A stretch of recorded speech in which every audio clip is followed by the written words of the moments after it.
Hello, welcome back to the Sub 5 series, where you are going to discover the top 2025 running shoes and gear from the running event 2024 in Austin.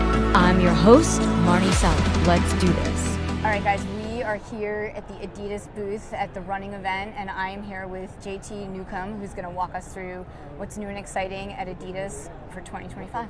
Thank you. Thank you. Thank you so much for the opportunity to get to share a little bit about what we're doing in footwear right now. I'm excited. Yeah. All right, so walk me through. So let me introduce to start. We have a family of shoes here that kind of fills out the rotation for runners. I'm going to start with the everyday runner. Like the most common runner, like the real people. Normal people in the sense that normal can be applied to runners. So like not sub 3? No. Yeah, correct. The not sub 3s of the world. So let's start by talking about your everyday trainer for everyday runners. This is Supernova Rise2. We're just launching this week. This is the second chapter of the Supernova story. We first introduced Supernova as the everyday trainer family for Adidas running this time last year.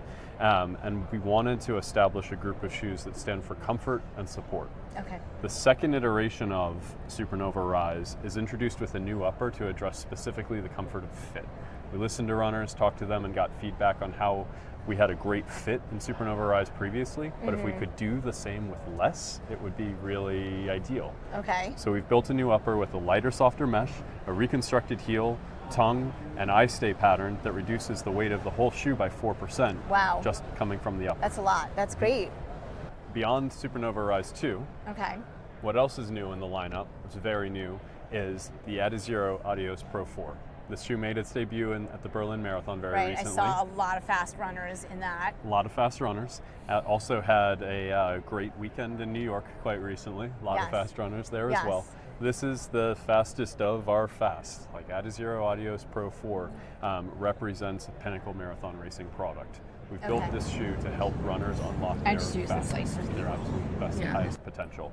Obviously, we build this thinking about the world's most elite runners and people who are setting world records and winning podium spaces. And it took us a long time to build the fourth iteration of this model because we had to find new unlocks to go from Pro 3 to Pro 4 and make fast faster. But we've done that with newly reconfigured Light Strike Pro, a new configuration of our energy rods, which are the engine of the shoe, and now an overall lighter, faster version of Adios Pro 4. And has the rocker always been like that? So, great question. This is part of what's new about the shoe. Okay. I mentioned that Pro 4 was a long time coming. It took a lot for us to figure out what would bring us from Pro 3 to Pro 4 and actually be an improvement. And it was the things that we learned from introducing Pro EVO 1 last year. If you remember seeing the shoe that broke the women's world record in the marathon, unbelievable, like less than 4-ounce shoe. That shoe also taught us some things that we could carry into Pro 4, like where the rocker point is on this shoe. We've moved it back to this point 60% up of the way of the shoe. When we say it's a 60% rocker point, we mean that this is 60% the length of the shoe. Right. If this is 100%, this is the 60% point. Got it. And we've brought it further back to help runners get up on their toes faster and easier.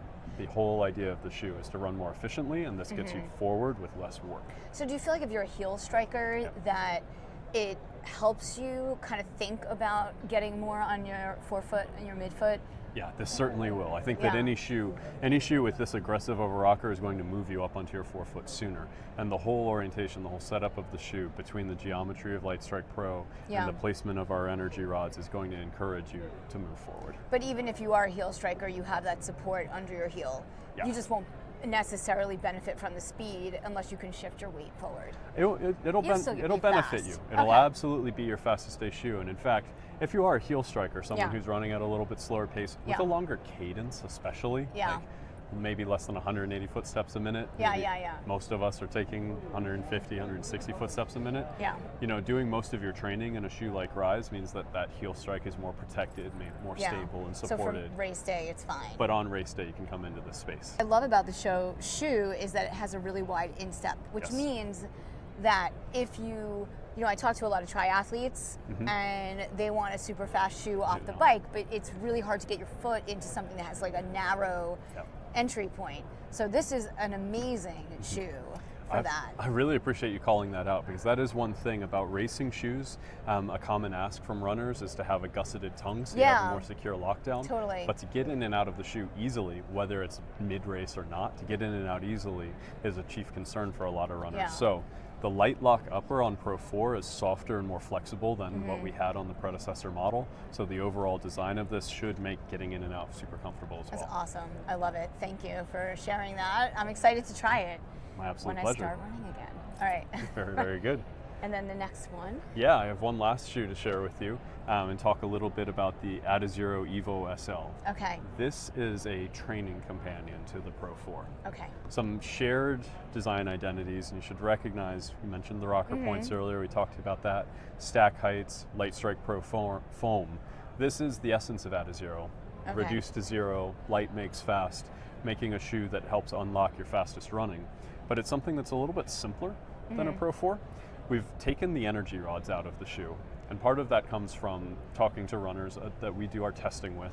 And when we test new configurations of a super shoe like this, the rods that are your propulsion system inside the shoe, we test different configurations of them against a control where it's the same foam and geometries, but without that stiffening element. And the feedback we hear all the time is, I'm not sure this feels like my race day shoe, but I'd love to run in it. I like the feeling of that. Interesting. Yeah. So we built the EVO SL as that trainable fast shoe. It's something that some people might want to run a marathon in. Some people might be able to use as an everyday shoe, might substitute in here depending personally. It's personal preference. But in terms of functionality, it can sit in this mixed set so where you have that would be a quiver. A quiver, exactly. Yeah. Easy day shoe, tempo day shoe, race day shoe. Awesome.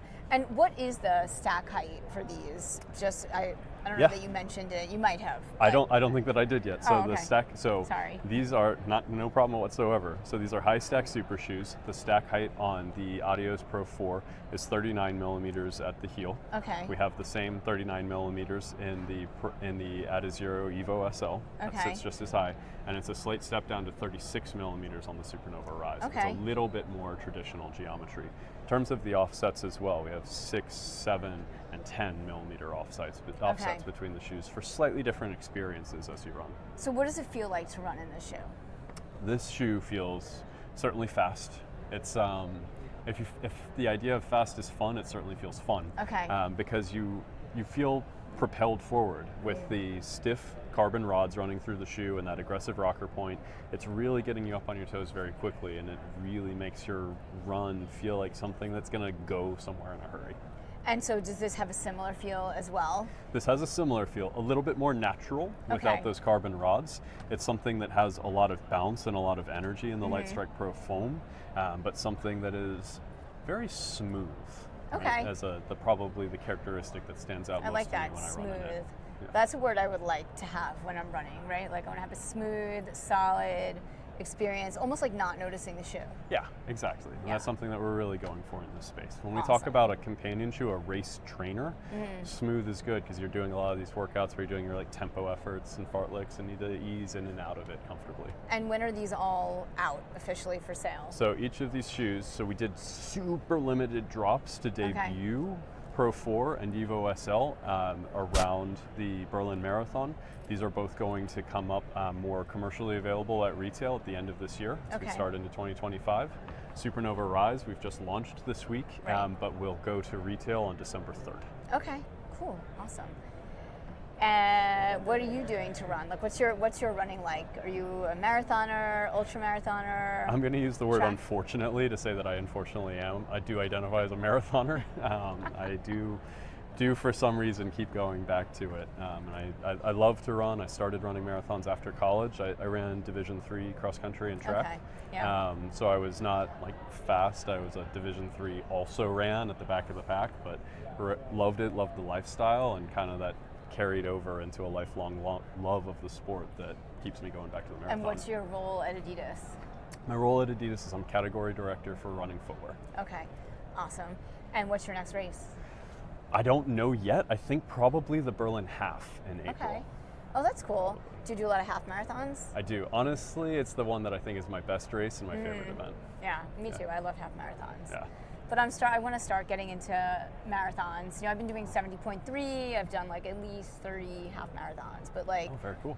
I've done one marathon. Yeah. I keep like signing up for them and then like getting injured. Not related to the training, but like weird things happening to me. So, and my whole like reason for starting doing marathons was because I wanted to get into Boston. Yeah, cool. Yeah. So it is a really, really cool experience, yeah. and it's as good a motivation as any. Yeah.